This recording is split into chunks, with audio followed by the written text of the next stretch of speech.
afternoon, all, and I'm so happy to be here. I thank the President and members of Council of Institute of Directors, which I belong to, for this conference and for inviting me. I also thank the Planning Committee for the good work that they've been doing. My name is Yemisi Edu. I'm the Managing Director and Chief Executive Officer of First City Monument Bank. I am delighted to be here. I work in an industry that is visibly disrupted by technology. Everybody knows about it. If we think like 10 years, 15 years back, or a little more, we used to do traditional banking whereby people go to branches, queue endlessly, get tally numbers, wait with their maths because they never know when they will finish. Is there somebody that's reminded about that time? And at the end of the day, the transaction will happen.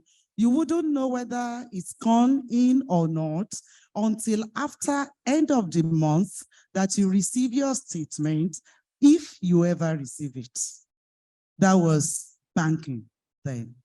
But today, technology has disrupted fully the banking system, and right from the comfort of your home, offices, inside this conference room, I'm sure so many people would have done banking transactions to transfer, to receive, to check statements, and so many other things.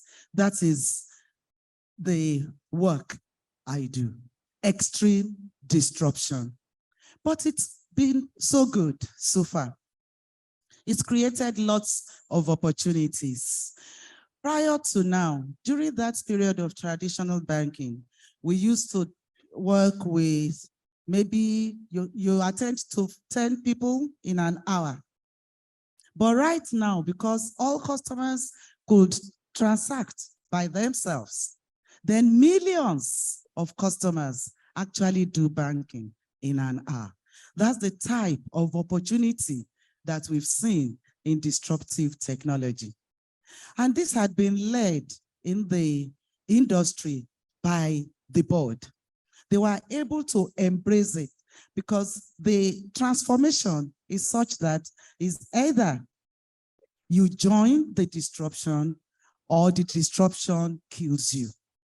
So the board really didn't have an option but to step up to this transformation agenda, get the opportunities that the technology had brought. Opportunities in the sense that you can do so many things, do reconciliation, do checks and balances, processes, in a twinkle of an eye. And of course, we are here, today, especially with the wake of COVID. We really needed to wrap up things. What did the board, do?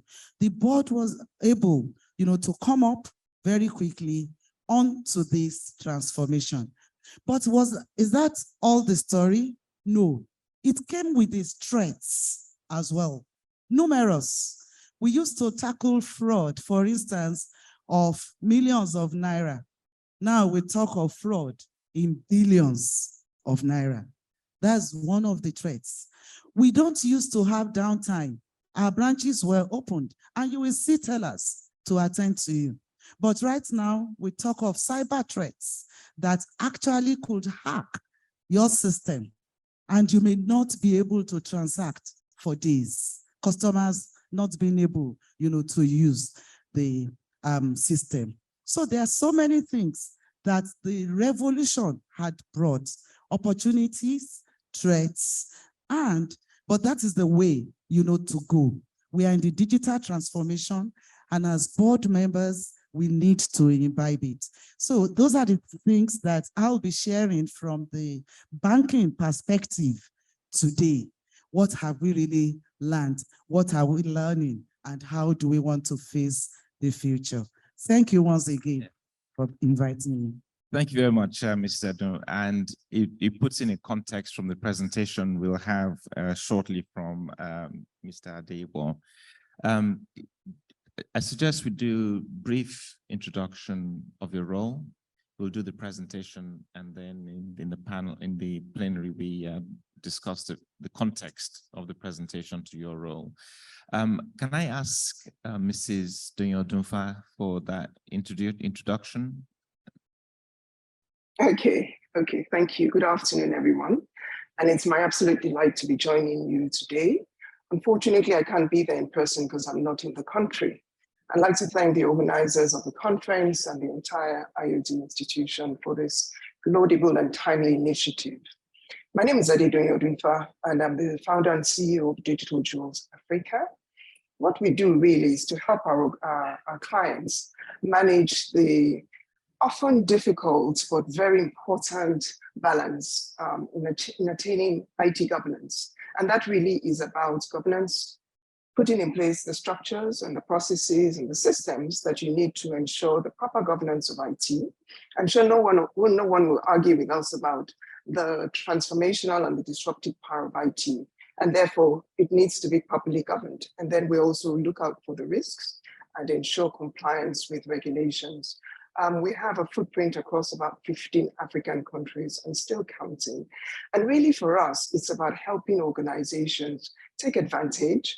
Mrs. Edo has spoken to some of the apparent and obvious benefits of digital transformation and digital disruption, to be able to ensure that those benefits are actually realized, whilst at the same time managing the very, very real risks that pertain to the implementation of technology. I mean, most significantly will be cybersecurity and data protection, amongst many others. So essentially, I'm absolutely delighted to be here.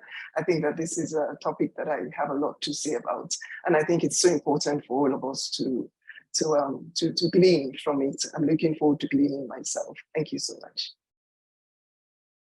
Thank you very much, Doyin. And Mrs. Ola Williams. Thank you very much, Dr. Koka. Good afternoon, everyone. It's my pleasure to be here. My name is Ola Williams. I'm the country manager for Microsoft Nigeria and Ghana. At Microsoft, our mission is to empower every person and organization on the planet to achieve more by ensuring that they have access to tools and resources, technology that can help them to achieve their digital transformation objective. Not just only giving tools, we also provide skilling and enablement, and also provide guidance on the right culture to help them to take the best value out of their investment in technology. Thank you, and I'm looking forward to the conversation. Thank you. Fantastic, thanks very much. My name is Ayotunde Koka, Chief Executive Officer of Open Access Data Centers, provides co-location data centers here in Nigeria and across Africa, part of the West Indian Ocean cable company that's been putting in place hyperscale open access and connectivity across Africa. The intention is to actually have converged digital infrastructure across the continent, Nigeria, South Africa right now, building out, going live in Kinshasa next quarter, and we'll be building out across Africa. And without much further ado, I'd like to introduce Mr. Adewale Adeyipo. Last, he's doing the presentation, and if you introduce yourself and go into the presentation, and then we'll have the short discussion afterwards. Thank you very much. Beautiful. A very beautiful afternoon to you all. Ladies and gentlemen, my name is Wale Adeyipo. I'm the Chief Executive Officer for CWG PLC, a system integration, service management, and software development organization with headquarters in Lagos, Nigeria, but operation in 5 countries. I double also as the executive for the software arm of CWG called Fifth Lab Limited, which is a fintech subsidiary of CWG. I will be taking you on my presentation, so I will spare you the details of the elaborate deliberation we're going to have in here today. I'm quite honored to be here. Hi, Odi. Thank you so much for the many laudable initiatives that you've been up to lately. And a big thank you to you, Mr. Coker. Thank you. Thank you very much. Over to you. First, I must start by commending the leadership and the organizing team from the Institute of Director, IOD Nigeria, for the many laudable initiatives I've attended, and I've been privileged to be part of a few. And I can say these are very credible and very pragmatic measures taken towards delivering their mandates as they've sold to all. However, more importantly for me would be their role. I call it their place in nation building. Often, I've spoken on various platforms and conferences before now on what I call the role of institutions in nation building. I take time sometimes to take the audience back to history by setting examples from developed economies and telling them on how nations thrive on strong, reliable, non-partisan institutions. They have become the drivers responsible for the growth of major economies of the world, setting pivotal rules in policy formation that affect the prosperity of the nation. They get involved in public advocacy, influencing decisions for the growth of the private sector, and of course, enabling more partnership between public and private, where each of these subsidiaries can focus on their core strengths to deliver value. Again, I say a very big thank you to the management and board of IOD for the many great work they are doing. That said, I welcome you all to this event, and please permit me to stand on existing protocol because of the amount of time we spent on other things. As introduced, my name is Wale Adeigo, and it's an honor to be here to engage with competent professionals here with me to discuss one of the growing components of human advancement. Technology, as we say, has become a very major, uninvited, and sometimes unpleasant disruption to our somewhat quiet nature. I'll be speaking on the topic, the fourth industrial revolution, disruptive technology, and board readiness. And I'll commence my discussion on the board readiness as I find it very critical for this audience. The board selection, as we all know it, is based today on certain criteria, requirement of the organization that they intend to serve. Over the years, this has proven to be very credible and has produced many great organizations. However, in the new world of technology disruption and its impacts, which can either be good or bad on an organization, the new board criteria, the new board selection has changed. It is a new era. There are new criteria. It's about the future. I say it's about sustainability. A few updates have been added, but a lot of board haven't fully complied or implemented it. Therefore, I altered a little bit this theme of my discussion from board readiness to what I called the suitability of the board. We used the word readiness in 2018, and we expected forward-thinking boards to comply within a specific period. Experience as we know it, especially in certain fields, with other essential components are requirement for most boards, which I agree will always remain critical. However, awareness and a certain degree of consciousness is taking a center stage, demanding more attention in today's board. I say board members must put their finger on the pulse of disruptive technology that might propel or repel their business models. It is important to discuss this technological revolution the world has recorded, the gains and what I call the limits, to better understand what we are dealing with today. This transformation of technology has its unique history. Every industrial revolution is a consequence of technological change. The 18th century ushered in what we call a notable change in human technological thinking and the usability of technology. The second industrial revolution is largely known as the technology revolution, foreshadowing improvement in mass production and scientific discoveries. The third industrial revolution is what gave birth to the digital world that we are living in today. As we all know, technology will keep evolving. And today, technology has the most impactful, the most significant impact touching our daily lives and enabling our progress. This impact is so substantial that our economy, politics, the perception of the world very likely will be crude today and extremely very different without technology. I say technology has shaped our understanding of animals. Technology has helped us to understand humans. Even our politics globally today, it's being controlled by technology. It's not enough, completely not enough to know about it. You must also understand how it could be used for or against you.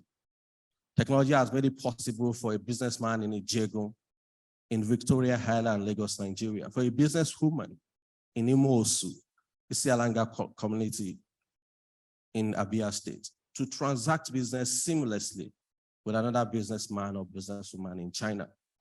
And this is being done seamlessly. Technology has improved to the point where they could even transact this business without having direct involvement with one another. It's called e-commerce today. It is not news to you also that the rise and the advancement of technology, such as AI and robotics, will generate unprecedented opportunities and challenges, like Mrs. Edwin has mentioned, which I'm sure she will elaborate on in the course of the conversation.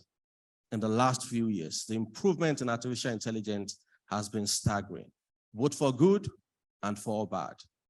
The accelerating pace of automation has increased productivity, and it has greatly also aided our capacity to be able to do more.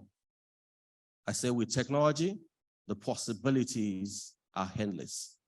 Billions of people today are connected on mobile devices. Internet allows billions of people with access to computing devices to communicate and share knowledge. Today, we're able to tackle one of the most challenging human problems, pushing beyond the boundaries of what we consider to be possible, or riding on technology. The Industrial Revolution. It has always been about production, and our operations has always been the primary drivers for Industrial Revolution. From the very start to this very moment, the quest to increase production, capacity, and our satisfaction of many human needs. Again, the fourth Industrial Revolution is about growth, exponential growth in the use and the application of technology. It's the revolution built on artificial intelligence. I say it's a revolution built precisely on data. Data, as we know it also today, is the bedrock of the next generation of technology. And this is the foundation upon which the fourth Industrial Revolution will be built and will ride on. The use and management of data are essential, not only for improving the organizational decision-making, but also for measuring the progress of businesses and changes in human behaviors, thereby enabling the opportunity for us to have an improved human understanding. Why do we need to adopt this disruptive technology? Technology drives operation. If you run in any kind of business today, you will agree with me. Drives scalability and drives growth. Big businesses, as we know it, depend on technology in their operation. Even micro businesses today largely depend on technology, either in their first to their third layer of operation. Today, if you're running a business, you will be using technology to reach your customer, or you use technology to manage your finances or to promote your business. I say in the current dispensation, it is almost impossible not to leverage technology. And all these technologies are growing every day. As they are growing in forms and usability, they become a very major part of our business growth strategy. Yet, it's important that I note that over time, even the best of this technology go obsolete. They get disrupted. What are these disruptions? These are innovation that changes our customers, that changes how industry and businesses work. Disruption change the technological tools available and how the business function along with these changes. Disruptive technology can target a new market segment. It can help you to target low-end customers. Businesses must understand what disruption means to them in the context of their own industry and how this business operation can be challenged with new, disruptive technology can keep you in business or take you away from business forever. Companies must prepare ahead to identify disruption before it happens, and there lies the board of directors' power, rolling the boat of organizational growth and strategy. Boards are enablers. You may argue also, and it is common knowledge that board of directors are responsible for oversight and largely get involved in management's daily operational activities. However, and as mentioned earlier, board members are usually from different companies and area of expertise. They bring diverse viewpoints to the boardroom when discussing new technology trend. Some have applicable insights about opportunity and threats based on past experience that can help organizations to navigate the new ways of addressing disruption. Organizations must create revenue for such conversation. They must evaluate their engagement and collaboration within and outside their industry, as technology has become strategically imperative, regardless of the industry sector or location. Digital disruption is a board agenda. One may argue again that a few industries might be immune to the influence of digital disruption. However, you will agree with me that innovation and value creation has taken a permanent seat in the heart of technology. And most high-performing business organizations, irrespective of the industry, deploy technology as growth strategy tools. Therefore, board members must understand this. They must guide their organization to grow beyond traditional IT conversation. And I love what Her Excellency said about the understanding of digital disruption beyond the use of devices and focusing more on the outcome of what we intend to get out of that. I said digital disruption is now, clearly as we've seen it, a board agenda. We call it the power of the ongoing conversation, but time will not permit me today to discuss one of my most passionate topics, the true wealth in the digital economy in Africa. I could spend the whole day talking to you about it. Board members in every organization needs to communicate, needs to elaborate, needs to coordinate, and leads the organization to ride a wave of disruptive technology and its effects on the company's propensity for profit and the direction of their business trajectory. The board must discuss technology investment and create a balanced plan that adapts to growing technological needs, while also evaluating technologies that can drive innovation. I say again that overlooking these investments can limit a company's success in maintaining healthy financial growth. It is also essential to have dialogues on technologies already in use, the investment already made, what is required to sustain, and I say what is required to grow, and more importantly, what is required to thrive amongst the many technology infrastructure and assets. There's a good news and there's a bad news. It has become critical for board members and other governing committees to consider including members with technology skills with a focus on experience, new tech, platform, connectivity, and digital insights. Again, the need for board readiness is to enable resilience in dealing with unexpected changes and the ability to use digital technology to drive operational capability and differentiation. I say, what are these things board members need to know, and how can management encourage board readiness. Corporate board is with members that are deeply knowledgeable about technology. There must be a mechanism for ongoing strategic discussion among senior management about how the company will respond to the technology trends transforming their industry. Board members must be both knowledgeable about technology and be able to have insightful discussions about key drivers of disruption within and outside their industry. Board members are going beyond monitoring. Another good way to address this beyond training and knowledge transfer will be for board to seek out knowledgeable experts in relevant aspects of their company's business. These individuals with sufficient knowledge of different aspects of technology can help to engage in meaningful discussion on the company's technological opportunity, and more importantly, the threats. I have so much to say. However, I will leave you with the details.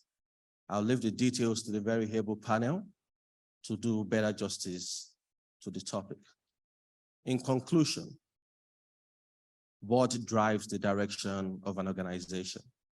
With an adequate understanding of technology trends, needs, adaptability, and changes applied to the business industry, the board readiness is sufficient. In the case of an insufficient board readiness, which must be addressed for the company's progress in an ever-changing technological world. Today, as a board member, are you asking the right question? And not only on how you're leveraging technology for growth, but also on how and what technology can kill your business. Therefore, if you're here and you're a member of a board or boards, I say I am not as bothered about what you are doing today on that board as regards disruptive technology, as I am about what you are not doing. A conversation for another day. As I close, I wish to remind you that in this new dispensation, the winners take all. Now is about control. It's about power. It's about leverage. In today's world of undiluted social polarization, it's about who is heard and who is silenced. In today's world, it's not up for debate. Technology rules. So whatever side of the divide you belong to as a business can be averted or further encouraged by a suitable board. Thank you again for your time. And I request that once you leave this conference from tomorrow, start by asking just the right questions. I can assure you, it will lead you to somewhere that you ought to be. Thank you so much.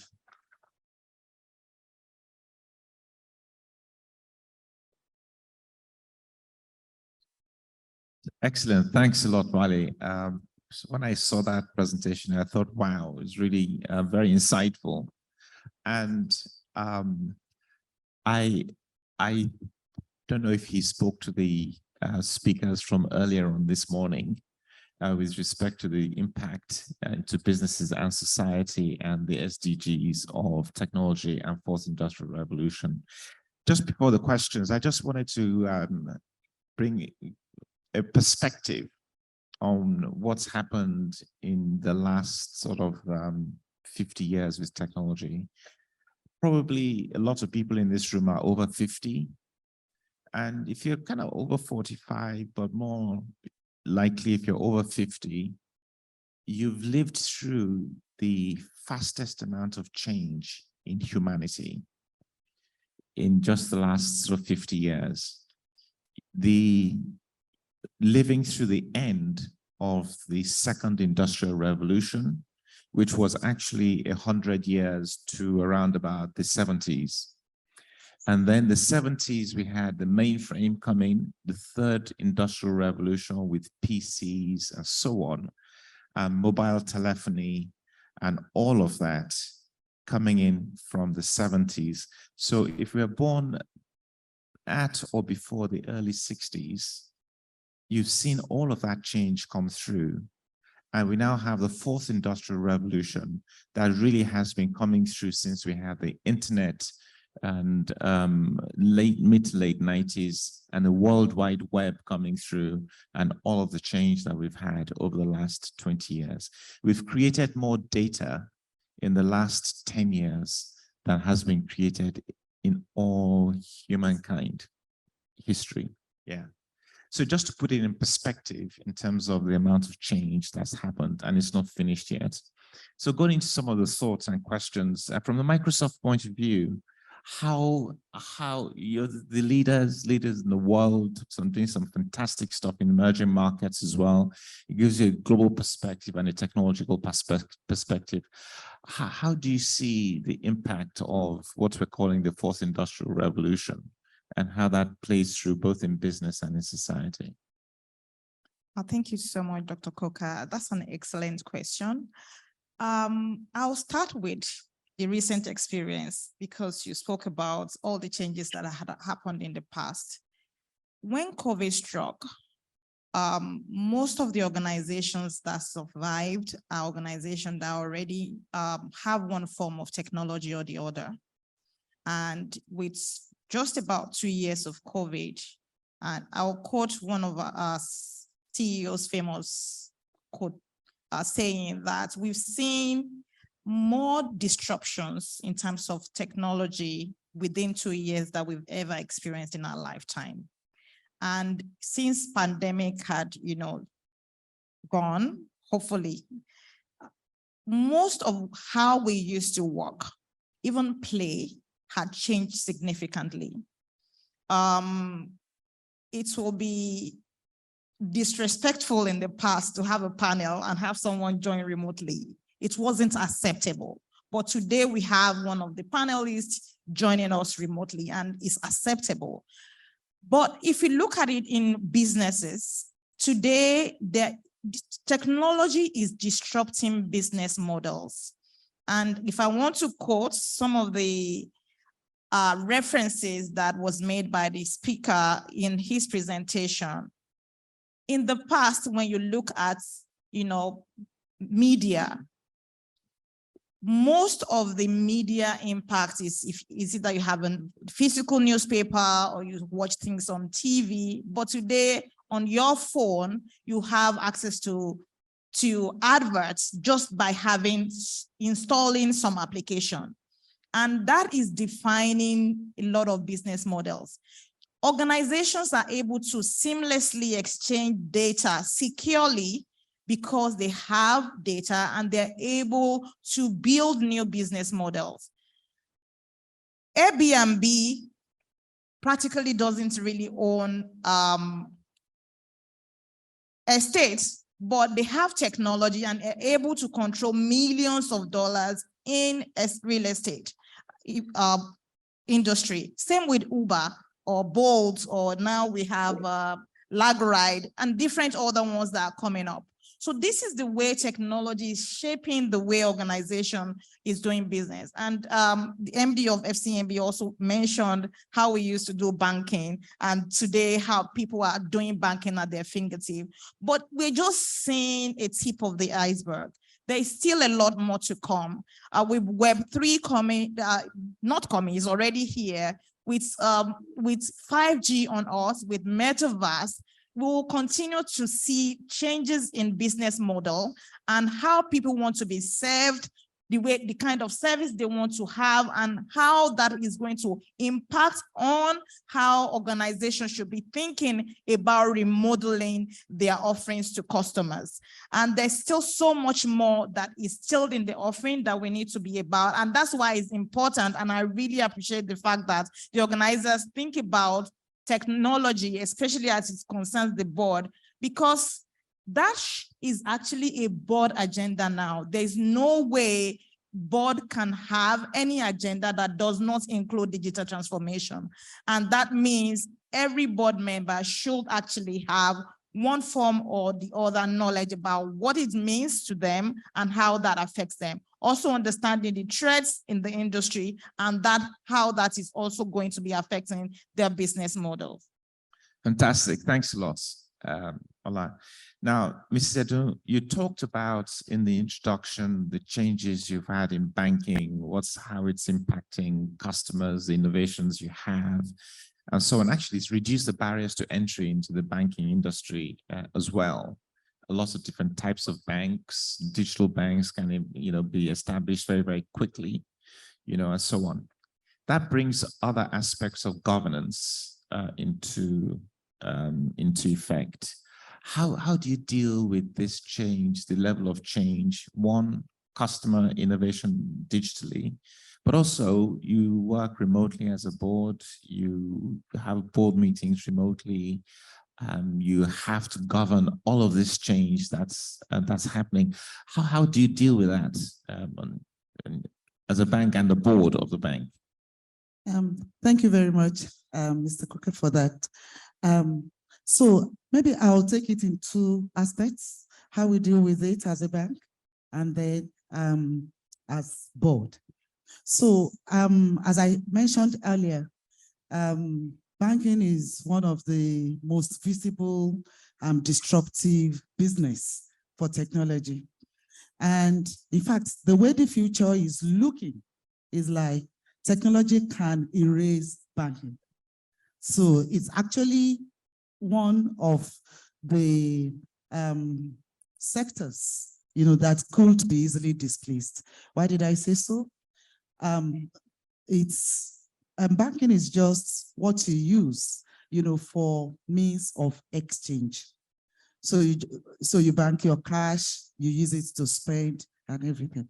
But technology had come, the disruptive technology that we are moving to in the future, and I will say is even now, whereby we've been building, they've been building blockchains, disruptive ledger, where people put values in there. So you don't really need to exchange your assets for cash before you buy. Somebody has even said, why not bring trade by barter of 16th century back? So we won't be surprised if in 5 years that comes in. But that is the challenge that we have now seen in banking. But to every challenge, you see opportunities. As I mentioned earlier, we used to bank thousands of people in the past during the traditional banking. We used to work, to attend to few customers during that period. But right now, we now talk of holding millions of customers. An average Nigerian bank, for instance, has at least 3 million customers. You can only do that by technology. In my bank, we have an aspiration to move our 7 million customers to 25 million customers by year 2025. That sounds so ambitious, but achievable only through technology. So it's something that as a bank, we just have to imbibe. But how then did we imbibe it? It goes to the second side of governance that you've mentioned. It has to start from the board. The tone at the top is very critical. How is the board composed? During the traditional banking system, we had 100% of our board members either as accountants, bankers, or lawyers. But today, we've been able to bring in technologists as part of the board members, because you cannot say you know something without actually having someone that studies it in your system. Not only have we added technologists to our board, we've actually go beyond just creating board committees around audit, risk, credit, to having full-fledged board technology and innovation committee. Those are the areas that you could do to ensure that you govern well. What is going, and when they discuss, now, they discuss on two perspectives, two horizons, they call it. Horizon 1, focusing on how do we do things better.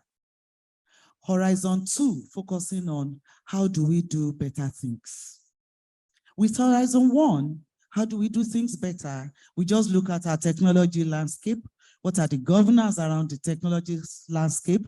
How do we make it more stable, to be more fast, more reliable, more convenient for customers? We just breed customers.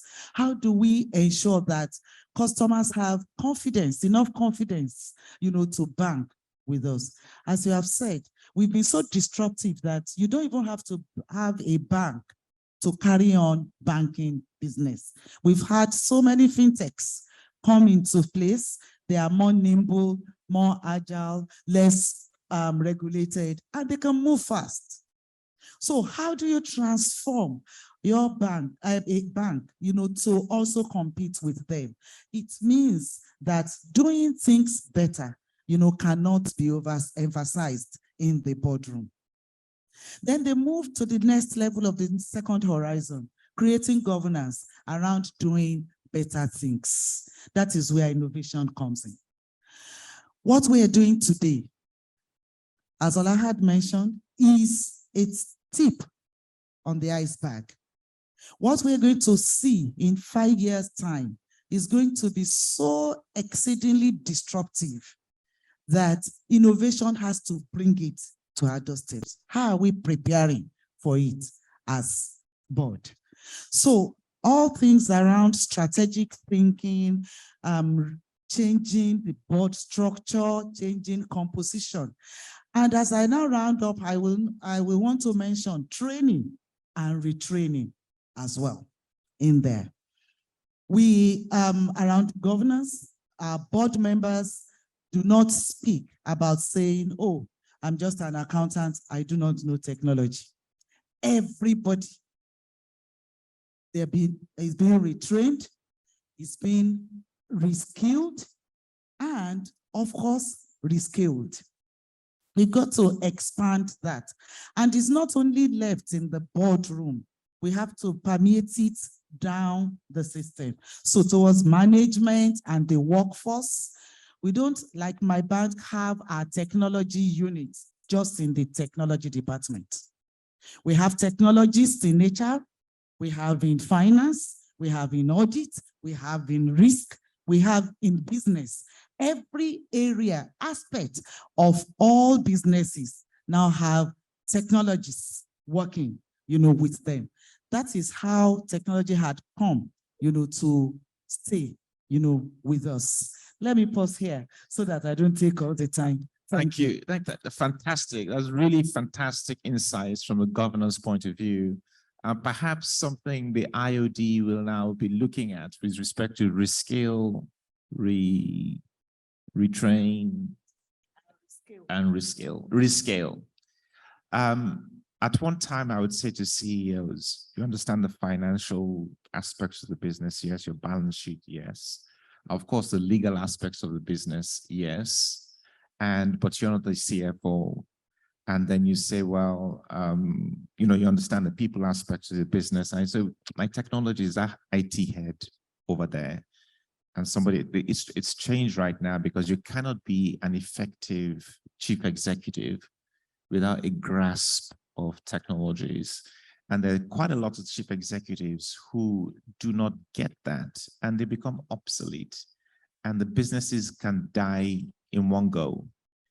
If they're right, look at what's happened with Disney, for instance, with the wrong CEO. So thank you very much for bringing a great perspective, actually very relevant to the IOD and the development programs, given the technology change period we're in. I'll go to Dunfa now. Intentionally last in this discussion for a reason. For everything that happens, you in technology and stuff like that, for many, many years now, you've built a great company that helps organizations around the risk management, governance, and so on technology across the board of what we've discussed now. How do you see that playing out in this fourth industrial revolution we are, the governance issues and controls and risk and so on? Thanks, Tunde, for that great question. So the way I see it is without doubt. Can you hear me now? I think I need to be enabled. Can you hear me? Good. Yeah, we can hear you now. Great. Thanks for that great question, Tunde. The way I see it is, without a doubt, we've talked about the disruptive power of technology. The way I call it the game changer. And so if technology has that ability, that capacity, that potential to change the game of the organization, then we have to understand how we make it work for us. There's no doubt we can use it to improve our performance, and Adewale has spoken to that a lot. From a risk management point of view, governance really, in the simplest form, is about straddling performance with conformance. And so from a performance point of view, one of the things I'd like to speak about when we talk about governance is, I know that a lot of organizations invest a lot in technology because I think we all get it, that is the game changer. But not all of them are able to reap the benefits of the investment. Too often technology becomes an expense instead of an investment. And this is where the board level participation is required. This is where the board needs to ask the right questions and ensure that they're setting the right direction. A lot has also been said about the mix of board members. So you have board members who have their own core expertise now beginning to learn about technology. And then you should also have some core technology people on the board to guide your direction. But beyond that, I think one of the ways that we can really use technology to push the envelope, change the game, is asking ourselves, what if we look at a lot of the examples of disruptive technology, you will see that what those companies have been able to do is replace what could have been inhibitors, what could have been obstacles to their performance with enablers. Okay, so all of a sudden we're seeing that physical assets are being replaced by intellectual property and digital assets and information assets. So that's on the performance side. And my guidance there would be to say that the board members need to understand enough to ask questions. And we need to also understand that when management is presenting technology issues, they should speak English. I think the days are gone when we just have a technology presentation and the person making the presentation is talking in techno jargon. And if board members don't understand what is being said, please, they should ask. There's no harm in saying, I didn't understand that. What does that mean to the business? How does it apply to the business? So we're pushing that agenda of using technology as a key game changer to improve our competitiveness and improve our performance. On the other side, we have to be mindful that technology, no doubt, introduces risks. I spoke to that briefly earlier. And risks themselves are not bad. No risk, no return. So risk is not a bad thing, it's not a bad word, but the risk has to be dimensioned, it has to be calculated. And what are those kind of risks that we need to have oversight of from a board level point of view? Cyber is a big thing. Everybody has to interact in cyberspace. So how are we managing our cybersecurity? And I think now we're speaking about cyber resilience, because we're not just talking about prevention, which is really where cybersecurity sits. We're extending this to detection, and most importantly, the fact that there might be some incidences where the attacks are actually successful. How then do we just keep on doing business whilst we're recovering? And so now we're talking about cyber resilience. So the board has to understand, what does cyber resilience mean to us as an organization? Are we cyber resilient? Are we on our journey there? What are the things that are being done internally to ensure that we're a cyber resilient business? And it is a journey. It's not a project, it's not a product, it's not something that we did last year or last week. How do we ensure that we have good visibility of the kind of attacks that we're susceptible to? And over time, we are improving. I think that really is the message, not to say, oh, there's an attack today, we failed. No, what was the measure of that attack? How bad was it? How were we able to contain it? How quickly were we able to contain it so that it doesn't affect the business, doesn't affect our customers and our other stakeholders? And what did we learn from it? How can we improve it? So our cyber resilience competencies, which is really about your information security and your business continuity, policies, practices, skills, enablement coming together and fusing together. Very important. The other part that is becoming really critical, and both of them also have an impact on compliance with rules and regulations, is data protection. A lot has been said about the power of data. You know, data today can in itself be a competitive advantage because it is a byproduct of using technology. It is a byproduct of automation. Are we just wasting that and throwing it away and packing them in data graveyards? Or are we utilizing that data and using artificial intelligence, machine learning tools to translate it into intelligence that can actually help us to identify other opportunities in the business, cross-sell and upsell?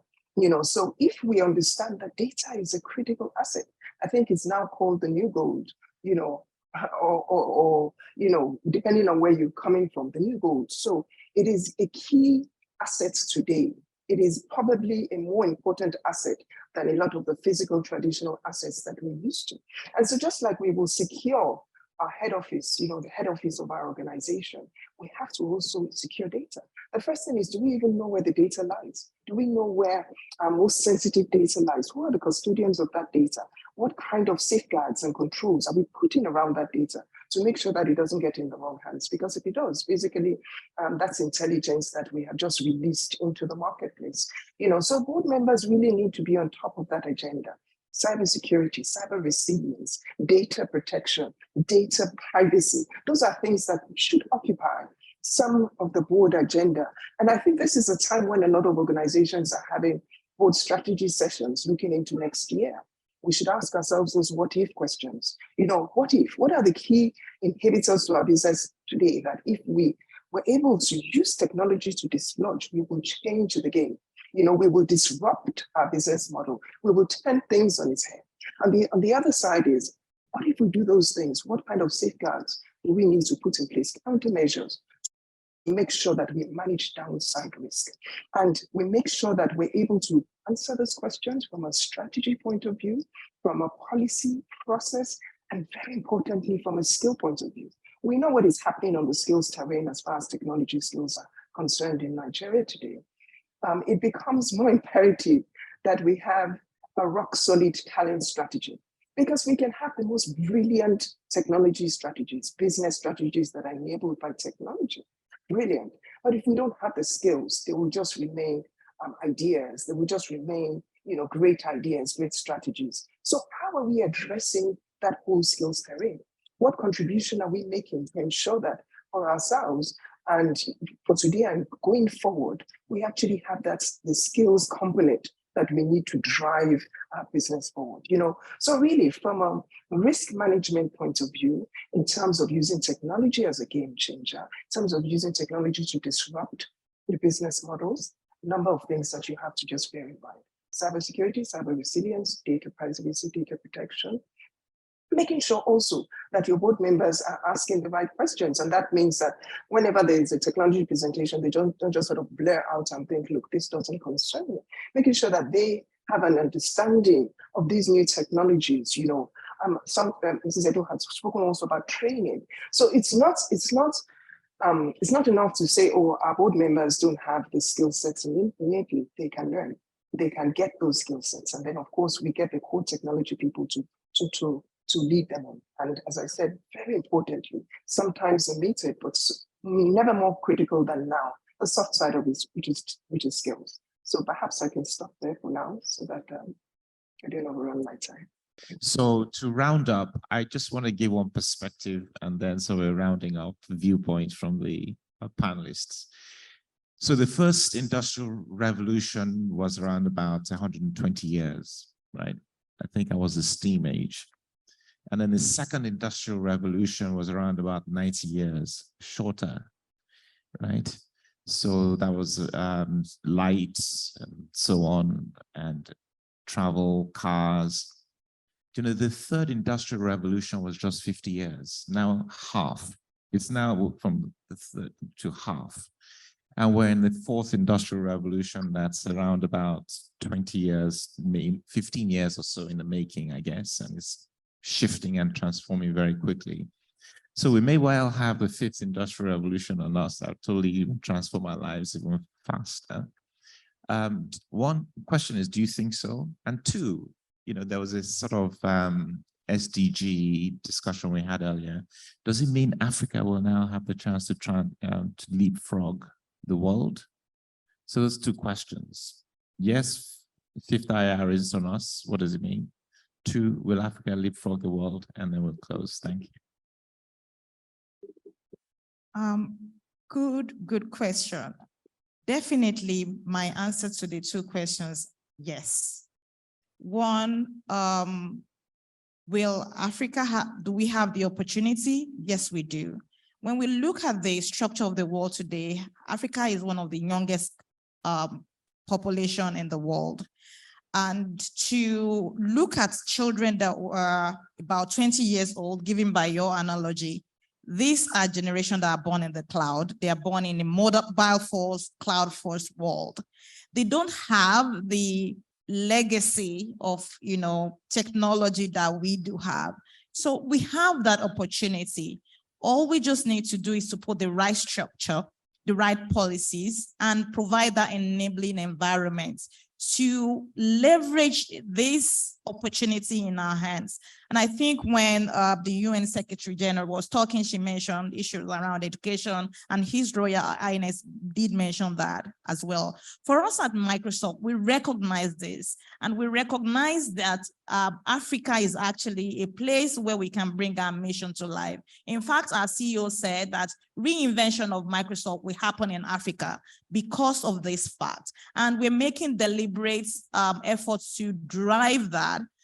We recently have a new organization, and maybe not so new, called African Transformation Office, with the sole aim of looking at do we invest in Africa to help Africa to leverage the digital economy. And one of there are many pillars that we're looking at is skilling, startups and SMEs, infrastructure, and of course, game development. So how are we ensuring that young population in Africa have the right access to the right tools and resources to help them to leverage and be part of the digital economy? So we're skilling millions of Africa. In fact, recently we made an announcement where we partnered with the federal government of Nigeria to skill 5 million youths in Nigeria.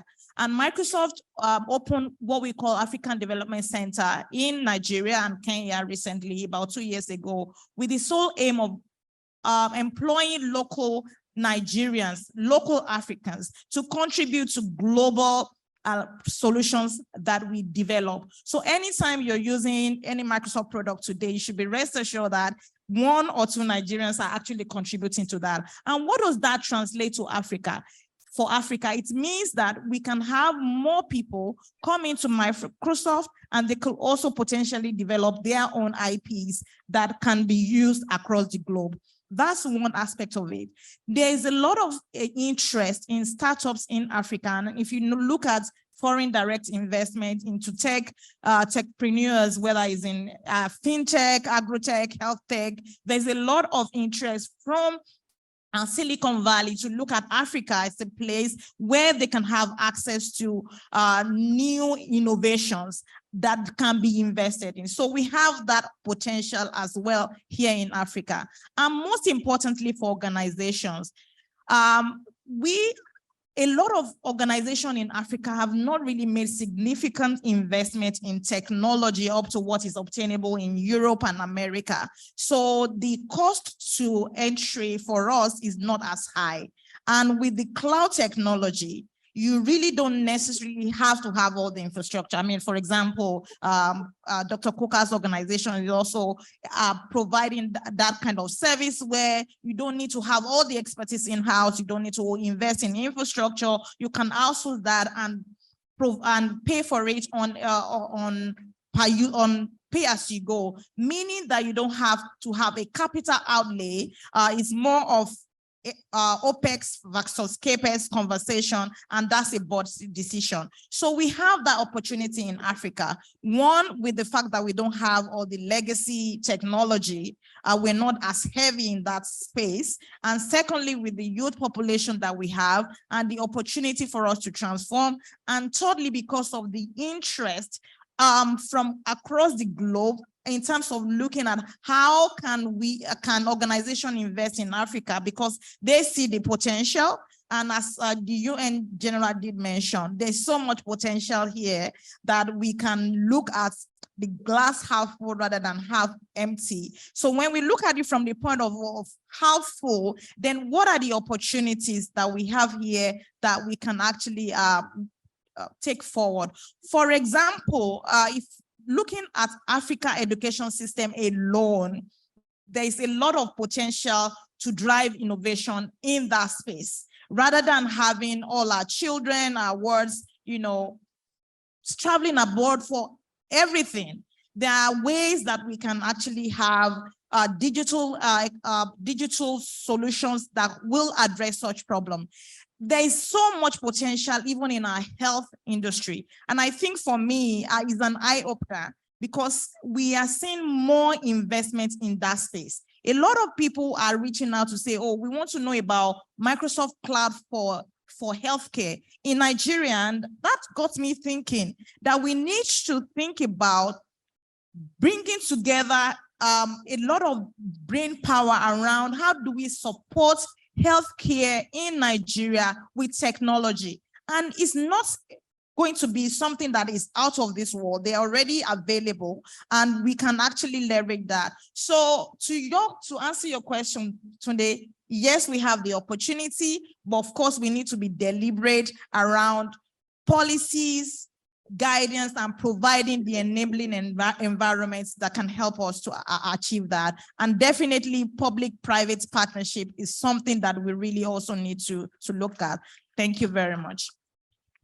Fantastic. Thanks very much, Ola. Mr. Du, comments?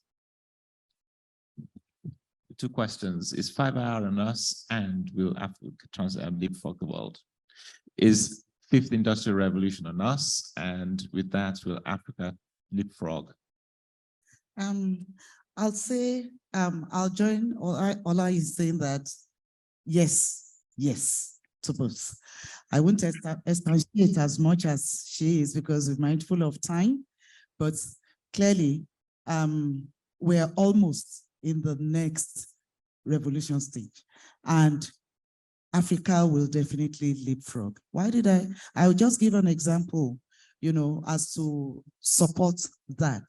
Even this particular one that we're in right now, and looking at the banking, system, we actually in Nigeria, as a representative of the African markets, imbibed most of the initiatives and innovations happening in the banking world, even faster than some other countries. We were able to get our security right. We were able to get our stability right. Of course, there are challenges that we see in infrastructure, but we are moving beyond those challenges and we are moving on. So clearly, by the time the next revolution happens, we've learned so much. We have a youth populace, as she has said, that we can leverage to actually transform and leapfrog properly. Excellent. Thank you very much. Mrs. Donyo-Dunfa. Yes. Thanks, Tunde. So, yes, can you hear me? Yes, we can hear you. Can you hear me? Right, great. So I'll just add on briefly to what has been said. I think we have seen that Africa is a very innovative continent. We see, I'm sitting in Nairobi now as I'm speaking to you, from Nairobi to Lagos to Accra. We see a lot of innovation from young African youths. And I believe that that has a significant potential to propel a yes to your questions. However, I think one critical ingredient that is missing is governance. So we have seen global failures. FTX, great example, an organization that was heralded as the best thing since sliced bread and seemed to be the bride of the investors. And then it just falls flat on its face and it talks about bankruptcy. And then they start to dig deeper and they see that none of the investors had anybody on the board. So governance was a key challenge. Locally, we have many examples, and I wouldn't mention any names, of some of our very promising fintechs that seem to be having governance challenges. So I believe that the key really for us, if we want to engage effectively and we want to put our stamp globally as this very innovative, youthful continent that can use technology to change the game and to leapfrog, will be to getting governance right. Unfortunately, that has been our weak underbelly in Africa on a number of levels, but increasingly in technology. And governance becomes more important given the amount of investment that is going on in technology. So let's get governance right.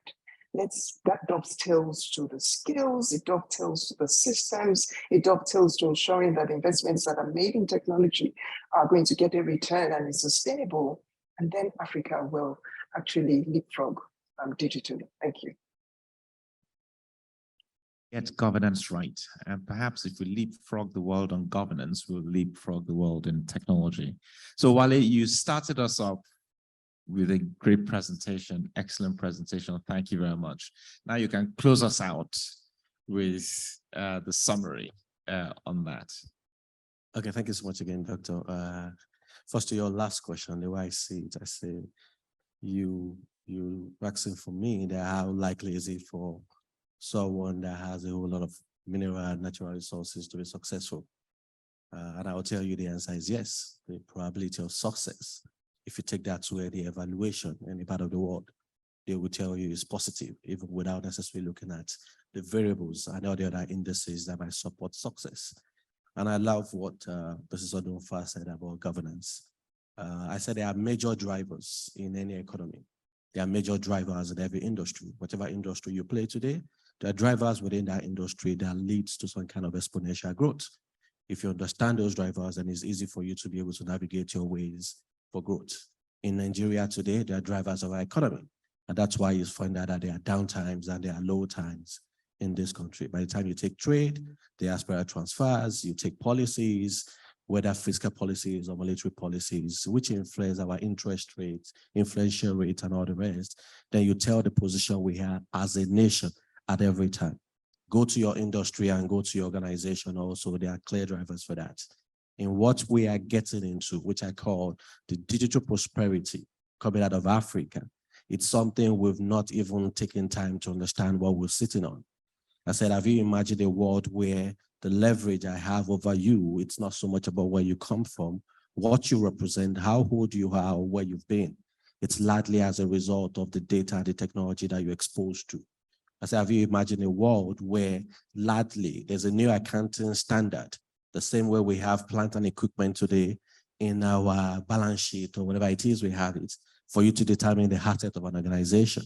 Have you imagined a world where there's a new accounting standard that evaluates the data you are sitting on for us to be able to determine your asset or the value of our organization and also personal value as a person? It's a world we've not fully comprehend what it is. And I'm very excited about Africa because of the current consumption.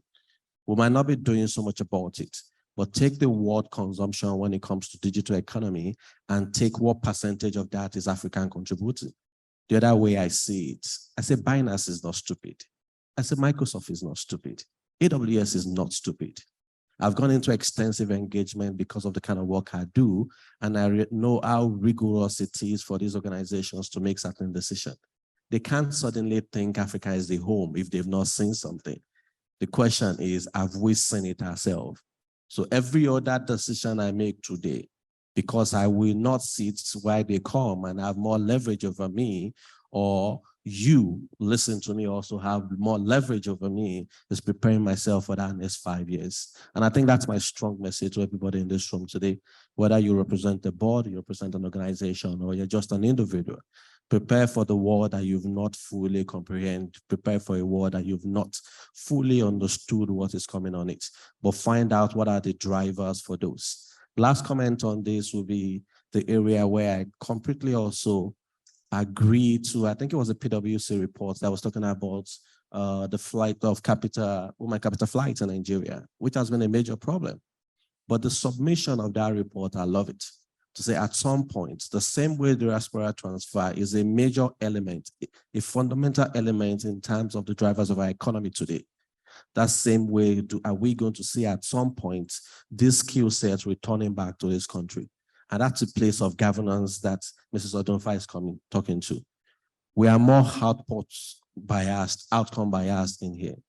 I could tell you by show of hand, tell me someone in this room that doesn't know someone that's currently out of this country to study. Is that your daughter, your son, your cousin, your neighbor, your landlord, or your tenant is currently out right now? At some point, we will see that transfer of wealth come back into this country, and there will be real prosperity to grow in this nation. But we must be very prepared for that. Else, we will be the one to serve again while they sit on the main table. So we must be very prepared for that. Thank you. Fantastic. Great summary and closeout. Thank you very much, Wale. And just thoughts in that all of this is supported by access to the technology, access to the internet, and supported with infrastructure. That's why broadband penetration is so important. If we reach out there and get more people included in access to the internet, then we get these benefits. 10% penetration of broadband results in about 2.5% increase in GDP generally.